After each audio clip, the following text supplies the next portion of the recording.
నమస్కారం అండి. నేను మీ doctor Nandi Rameshwara Rao, founder and CEO of Realtor Oxygen. ముందుగా రియల్ భూమి ప్రేక్షకులందరికీ సంక్రాంతి శుభాకాంక్షలు. ఈ సంవత్సరం అంతా మీకు మంచి కావాలని, మంచి హెల్త్ ఉండాలి, మంచి వెల్త్ ఉండాలని కోరుకుంటూ మన టాపిక్‌లోకి వెళ్దాం. చాలామంది నాకు గత 1 వీక్ 10 డేస్‌గా ఒక విషయాన్ని అడుగుతున్నారు. అదే విషయాన్ని గురించి ఇవాళ చర్చిద్దామని ప్లాన్ చేస్తున్నాను. ఏంటంటే, సార్ రియల్ ఎస్టేట్ ఎంతకాలం ఇట్లా ఉంటది? ఇప్పుడు పాత ఒక 6 నెలల ముందు నుండి చూసుకుంటే రియల్ ఎస్టేట్ చాలా స్లోగా నడుస్తుంది, మందమైంది. ప్రెజెంట్ సీఎం గారు చాలా డెసిషన్లు మారుతున్నారు. దీనివల్ల మేము టోటల్ కన్‌ఫ్యూజన్‌లో ఉన్నాం. అసలు పెరిగే అవకాశం ఉందా? లేకపోతే ఇలాగే ఉంటుందా? తగ్గుతుందా? అనే ప్రశ్నలు చాలామంది మాకు పోస్ట్ చేశారు, కామెంట్స్ పెట్టారు, అడుగుతూ ఉన్నారు. సో, దీనికి నేను క్లారిటీ ఇవ్వాల్సింది ఏంటనుకుంటున్నానంటే, నేను అంతకుముందు చాలా ఎపిసోడ్‌లో చెప్పాను. రియల్ ఎస్టేట్ అనేది ఎప్పుడూ పడిపోదండి. Real estate evergreen subject. అయితే కొత్త గవర్నమెంట్ వచ్చినప్పుడు కొన్ని చేంజ్‌లు, కొన్ని మార్పులు చేయడం సహజం. ఎందుకంటే, ఈ మార్పులు లేకపోతే కొత్త గవర్నమెంట్ రికగ్నిషన్ రాదు. సో, మీరు చూసుకుంటే గనక రియల్ ఎస్టేట్ ఎప్పుడు కూడా బానే ఉంది, బానే ఉంటుంది. అయితే ఫస్ట్ చేంజ్ ఎక్కడ చేశారంటే Srisailam highway, pharma city. Pharma సిటీలో దాదాపు 250 కంపెనీలు లైన్‌లో ఉన్నాయి. 50, 60 కంపెనీలు ఆల్రెడీ సైన్ చేసి యాక్షన్ స్టార్ట్ చేసి ప్లానింగ్ ఉంది. మిగతా వాళ్ళు కూడా ఇన్ క్యూ ఉన్నారు. అయితే ఇప్పుడు మరి ఫార్మాసిటీ ఫస్ట్ ఏమన్నారంటే రద్దు చేస్తున్నాం అన్నారు. సో, అందరూ షాక్ తిన్నారు. పబ్లిక్‌లో రియాక్షన్ చూశాక రద్దు చేస్తున్నాం అన్న దగ్గర నుంచి షిఫ్ట్ చేస్తున్నాం అన్నారు. ఇది మీరు గమనించాలి ఈ మార్పు. ఎందుకంటే గవర్నమెంట్‌కి తెలుసు రియల్ ఎస్టేట్‌ని ఎక్కువ డిస్టర్బ్ చేస్తే కనుక మనకు వచ్చే ఆదాయం తగ్గిపోతుంది, పడిపోతుంది.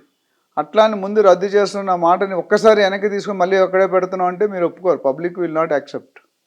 సో, నేను నా ఉన్న కొద్దిపాటి ఎక్స్పీరియన్స్‌లో, అనుభవంలో నాకు తెలిసి ఫార్మాసిటీ తీయడం అనేది జరగదని చెప్పేశాడు. షిఫ్ట్ చేస్తారని చెప్పారు. ఎక్కడ షిఫ్ట్ చేశారు? Across the Telangana state different clusters పెడతామన్నారు.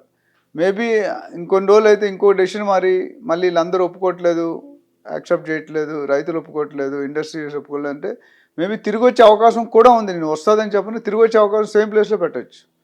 So, anything is possible in politics. Anything is possible in now A days. ఏం మనం ఆపడానికి అంత 100% ప్రిడిక్ట్ చేయడానికి లేదు.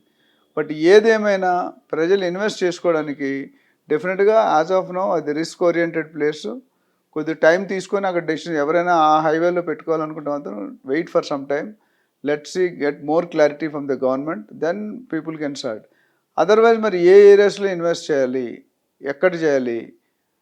ఈ స్లోనెస్ అయితే నాకున్న అనుభవం వరకు లోక్సభ ఎలక్షన్ అయిపోయి 2, 3 నెలల తర్వాత మళ్ళీ పికప్ అవుతుంది. రేట్లు పెరగడం అనేది ఖాయం. 1 ఆర్ 2 ఏరియాస్ వదిలేసి మిగతా ఏరియాలన్నీ కూడా బూమ్ అవుతాయి. ఎవరైనా ఇన్వెస్ట్ చేయాలనుకుంటే ఇప్పుడే రైట్ టైం పెట్టుకోవడానికి.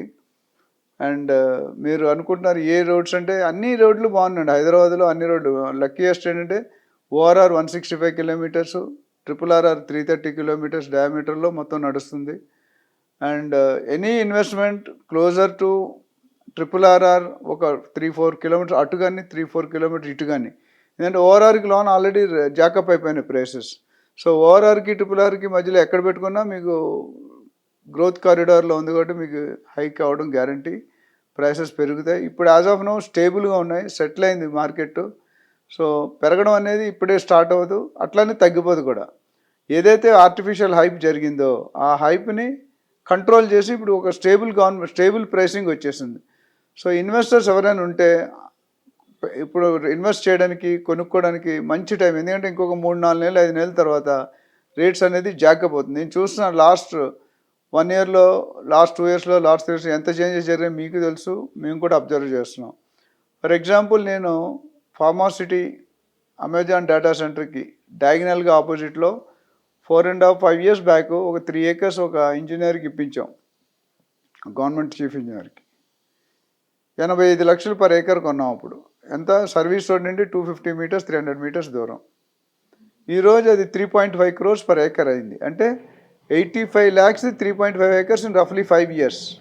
మీరు అది చూసుకుంటే కనుక ఇప్పుడు ప్రజెంట్ హైప్ అనేది కొద్ది తగ్గింది, కానీ జీరో అయితే అవ్వలేదు ఎక్కడ. షాద్ నగర్ మీరు బెంగళూరు హైవే చూసుకుంటే కనుక శంషాబాద్ దగ్గర నుండి మీకు Kothur, Nandigam, Nandigama, Shadnagar, Balanagar and Jadcherla.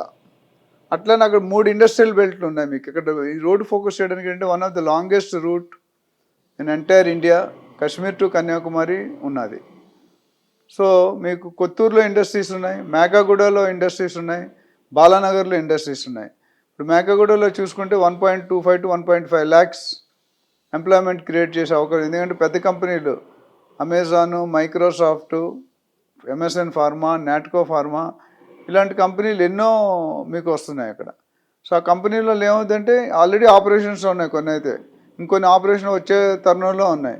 So employment పెరిగిందంటే automatic developments పెరుగుతాయి. డెవలప్మెంట్స్ పెరిగిందంటే మీకు డెఫినెట్గా అదర్ యాక్సెసరీస్, అదర్ అమ్యూనిటీస్ అన్నీ పెరగాల్సిన అవసరం ఉంది. స్కూల్స్, కాలేజెస్ అన్నీ పెరిగాయంటే ఆటోమేటిక్ రేట్ పెరిగిపోతుంది. ఇప్పుడు మీరు చూసుకుంటే కొత్తూరు, నందిగామ, శంషాబాద్ దాటి చూసుకుంటే కనుక 20 to 30, 35 పర్ స్క్వేర్ యార్డ్ దొరుకుతుంది. మీరు షాద్నగర్ నుండి డిటీసీపీలోకి కానీ హెచ్ఎండి కానీ వెళ్తే, డిటీసీపీలో వెళ్తే 15 to 25,000 ఉన్నాయి. అదే హెచ్ఎండిలో వెళ్తే కనుక 25 to 35,000 ఉన్నాయి. ఇప్పుడు కూడా అది అఫోర్డబుల్ రేట్. నేను అంతకుముందు కూడా చెప్పాను, హైదరాబాద్లో ఇప్పుడు కూడా లోయెస్ట్ అఫోర్డబుల్ ప్రైసెస్ అంటే ఎంటైర్ కంట్రీలో Hyderabad is the lowest thing. So మీరు బాలానగర్ కానీ వెళ్ళారనుకుంటే 7,000, 8,000, 9,000 దగ్గర నుండి కూడా ఉన్నాయి. సో ఈ షాద్నగర్కి ఉన్న ప్రత్యేకత ఇండస్ట్రీ ఉంది, ఎయిర్పోర్ట్ ఉంది, ఓఆర్ఆర్కి దగ్గర ఉంది, RRRకి దగ్గర ఉంది. సో దానివల్ల ఏమవుతుందంటే మీరు పెట్టుకునే వాళ్ళు ఎవరైనా సరే మీ అఫోర్డబిలిటీ బట్టి, మీ బడ్జెట్ బట్టి, మీ హోల్డింగ్ టైంని బట్టి ఈ road one of the preferred area అని అంటే అట్లానే మిగతా ఏరియాలకు ఉన్నాయి. మరొక వీడియోలో మాట్లాడదాం.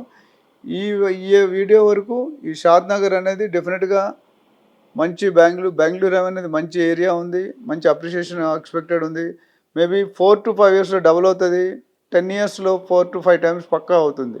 సో ఎవరైనా ఇన్వెస్టర్ పెట్టుకుంటే if you want more appreciation and if you can hold for 5 to 10 years, this one of the best space in Hyderabad as of now. And ORR కూడా శాంక్షన్ అయింది, ఆల్రెడీ ల్యాండ్ పూలింగ్ స్టార్ట్ అయింది. Maybe ఒక 1.5 yearsలో land pooling అయిపోతే కనుక ఒకసారి RRR construction start అయితే కనుక అక్కడ రేట్స్ కూడా బాగా పికప్ అవుతాయి. ఆల్రెడీ ఇప్పుడు పికింగ్ స్టేజ్లో ఉన్నాయి. అంతకుముందు 10,000, 8,000 ఉన్నది, ఇప్పుడు ఆల్రెడీ 15,000, 20,000 అయిపోయింది DTCP. So even Mansanpalli, Jadcherla వరకు వెళ్ళిపోతున్నాయి. మన్సాన్పల్లి కూడా మంచి ప్రాజెక్ట్స్ ఉన్నాయి. అది ఆ రోడ్ అక్కడ కనెక్ట్ అవుతుంది మీకు శ్రీశైలం హైవేకి. మేకా కూడా ఇండస్ట్రియల్ ఏరియా చుట్టూ కూడా బాగా డెవలప్ అవుతుంది. ఇండస్ట్రీ మధ్యలోనే చుట్టూ రెసిడెన్షియల్. సో మీరు చూసుకుంటే శంషాబాద్ తర్వాత, ఎయిర్పోర్ట్ తర్వాత కొత్తూరు ఇండస్ట్రియల్ ఏరియా, నందిగామ, మళ్ళీ షాద్నగర్ వచ్చేసరికి రెసిడెన్షియల్ బ్లాక్ ఉంది. సో అటు డెఫినెట్గా మీరు చూసుకుంటే కనుక ఓల్డ్ హైవే, న్యూ హైవే రెండు పికప్ అవుతున్నాయి. సో ఇంట్రెస్ట్ ఉన్న వాళ్ళు ఎవరైనా అక్కడ ఇన్వెస్ట్ చేయడానికి ట్రై చేయండి, మీకు డెఫినెట్గా మంచి రిటర్న్స్ ఉంటాయి. దీని మీద మరింత డీటెయిల్స్ కావాలనుకుంటే నా పేరు doctor Nandi Rameshwara Rao, founder and CEO of Realtor Oxygen. కింద స్క్రోల్ అవుతున్న నెంబర్ ఫోన్ చేస్తే మీకు మరిన్ని విషయాలు చెప్పగలుగుతాను. Thank you.